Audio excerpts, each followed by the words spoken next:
to live to be at least 80 years old. Yeah. I think we all have this hopeful expectation of living into old age.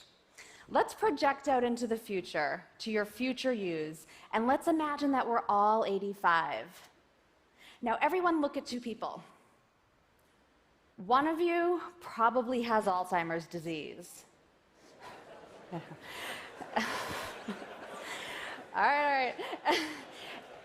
And maybe you're thinking, well, it won't be me. Then, okay, you are a caregiver. So,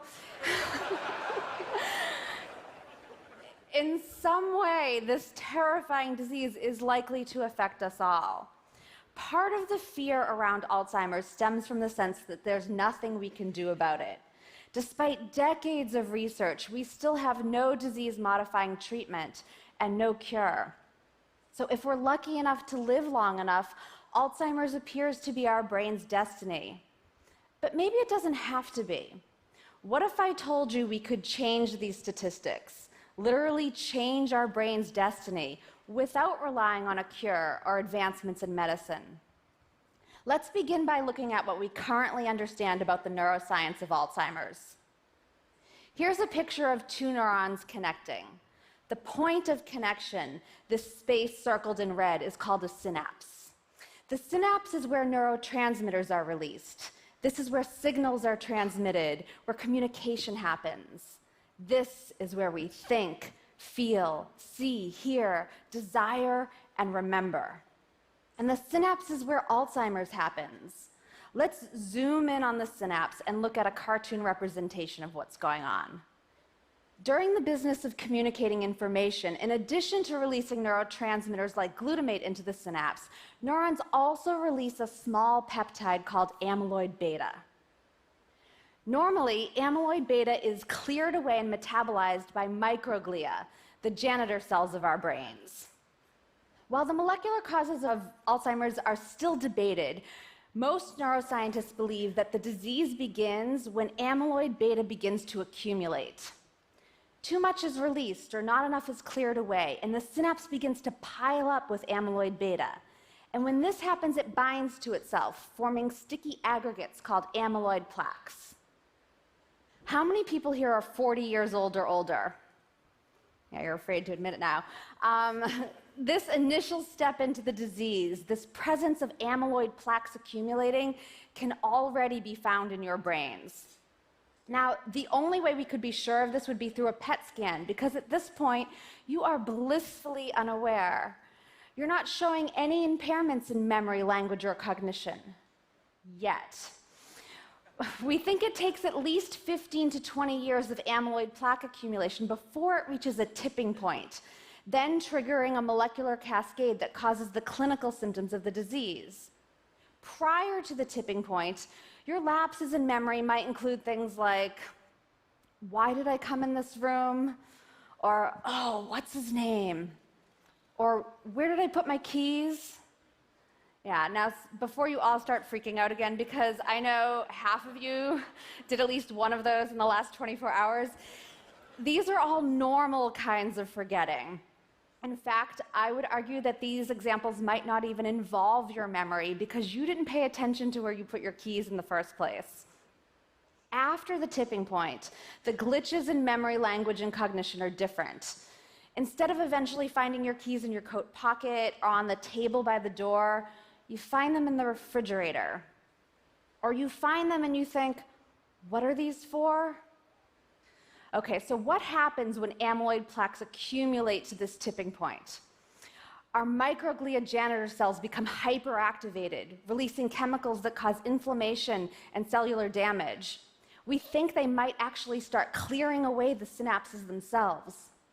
A crucial neural transport protein called tau becomes hyperphosphorylated and twists itself into something called tangles, which choke off the neurons from the inside.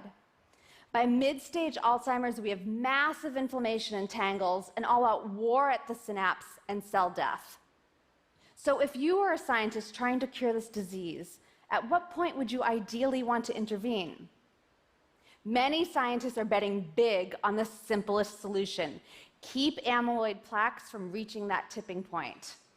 which means that drug discovery is largely focused on developing a compound that will prevent, eliminate, or reduce amyloid plaque accumulation. And so the cure for Alzheimer's will likely be a preventative medicine. We're going to have to take this pill before we reach that tipping point, before the cascade is triggered, before we start leaving our keys in the refrigerator. We think this is why, to date, these kinds of drugs have failed in clinical trials, not because the science wasn't sound, but because the people in these trials were already symptomatic. It was too late. Think of amyloid plaques as a lit match. At the tipping point, the match sets fire to the forest. Once the forest is ablaze, it doesn't do any good to blow out the match. You have to blow out the match before the forest catches fire. Even before scientists sort this out, this information is actually really good news for us because it turns out that the way we live can influence the accumulation of amyloid plaques. And so there are things we can do to keep us from reaching that tipping point.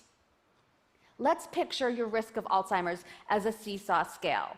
We're going to pile risk factors on one arm, and when that arm hits the floor, you are symptomatic and diagnosed with Alzheimer's. Let's imagine you're 50 years old. You're not a spring chicken anymore, so you've accumulated some amyloid plaques with age. Your scale is tipped a little bit. Now let's look at your DNA.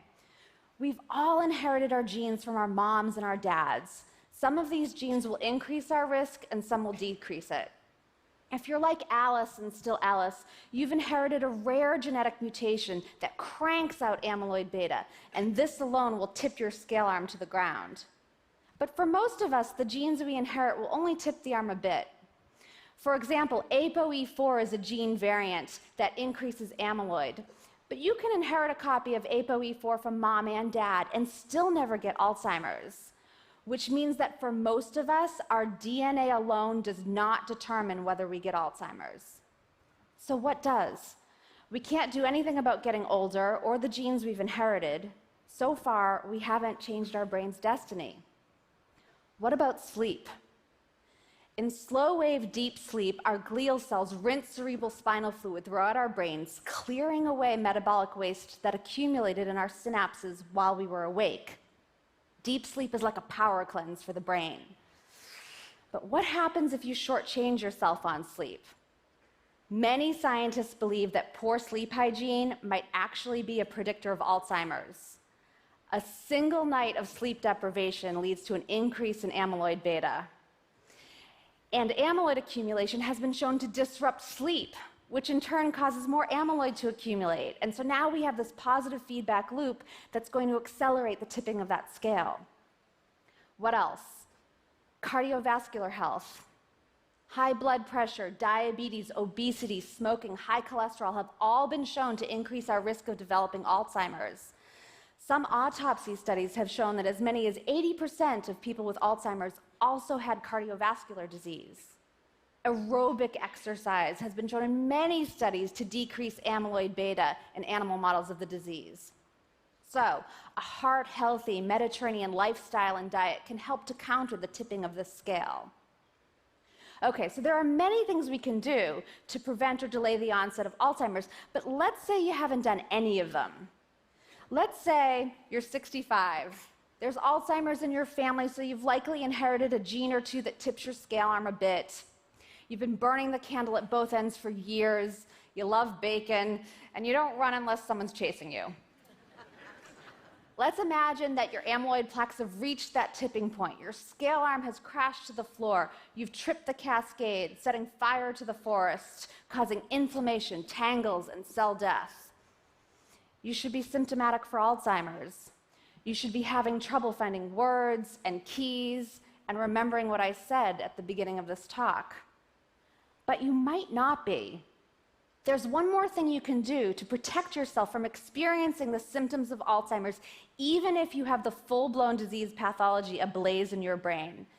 It has to do with neural plasticity and cognitive reserve. Remember, the experience of having Alzheimer's is ultimately a result of losing synapses. The average brain has over 100 trillion synapses, which is fantastic. We've got a lot to work with. And this isn't a static number. We gain and lose synapses all the time through a process called neural plasticity. Every time we learn something new, we are creating and strengthening new neural connections, new synapses. In the nun study, 678 nuns, all over the age of 75 when the study began, were followed for more than 2 decades. They were regularly given physical checkups and cognitive tests, and when they died, their brains were all donated for autopsy. In some of these brains, scientists discovered something surprising. Despite the presence of plaques and tangles and brain shrinkage, what appeared to be unquestionable Alzheimer's, the nuns who had belonged to these brains showed no signs of having the disease while they were alive. How can this be? We think it's because these nuns had a high level of cognitive reserve, which is a way of saying that they had more functional synapses. People who have more years of formal education, who have a high degree of literacy, who engage regularly in mentally stimulating activities, all have more cognitive reserve. They have an abundance and a redundancy in neural connections. So even if they have a disease like Alzheimer's compromising some of their synapses, they've got many extra backup connections, and this buffers them from noticing that anything is amiss. Let's imagine a simplified example. Let's say you only know one thing about a subject. Let's say it's about me. You know that Lisa Genova wrote Still Alice, and that's the only thing you know about me. You have that single neural connection, that one synapse. Now imagine you have Alzheimer's. You have plaques and tangles and inflammation and microglia devouring that synapse. Now when someone asks you, hey, who wrote Still Alice? You can't remember because that synapse is either failing or gone. You've forgotten me forever. But what if you had learned more about me? Let's say you learned 4 things about me. Now imagine you have Alzheimer's and 3 of those synapses are damaged or destroyed. You still have a way to detour the wreckage. You can still remember my name.